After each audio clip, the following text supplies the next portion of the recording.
Welcome to Deuteronomy chapter 11. This chapter is a brilliant operational manual on managing massive transitions. It shows us exactly how to shift from the grueling, manual grind of a startup phase into a highly advanced, sustainable ecosystem where the rules of survival completely change. Moses begins by addressing the veterans.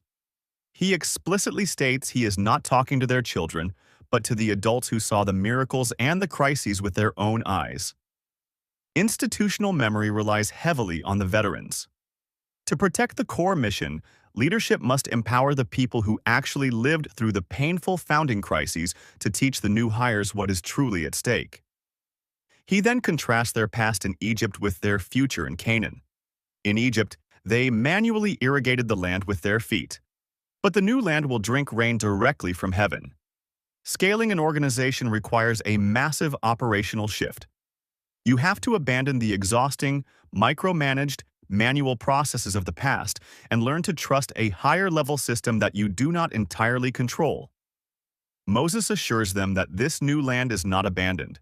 It is continuously cared for by the Lord, who watches over it from the beginning of the year to the end.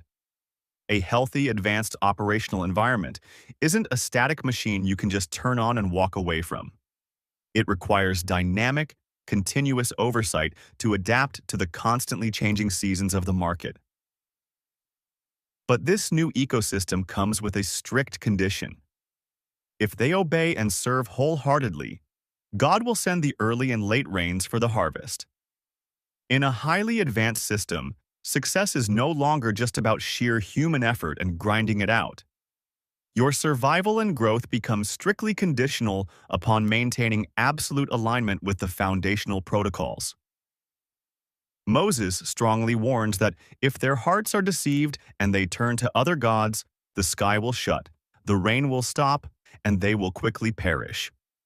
When a team gets distracted and turns to toxic, unaligned practices, the ecosystem reacts. It automatically shuts off the flow of vital resources, leading to rapid organizational starvation despite the good location. To prevent this fatal drift, he commands them to tie these words to their hands, teach them to their children, and write them on their doorposts. To prevent systemic failure, core values cannot just be a monthly memo.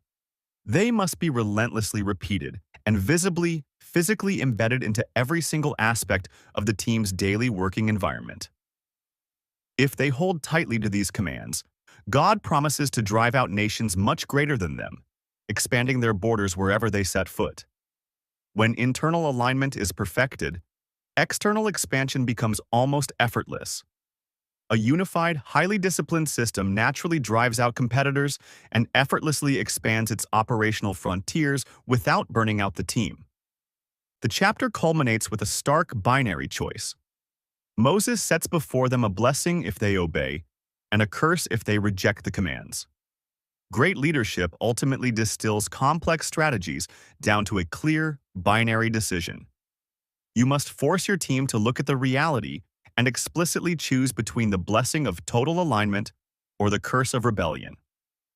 Deuteronomy 11 demands that we abandon the manual grind and completely trust the system. This leaves us with two important questions to chew on today. First, are you still trying to manually irrigate your projects, or are you ready to surrender to a higher-level system?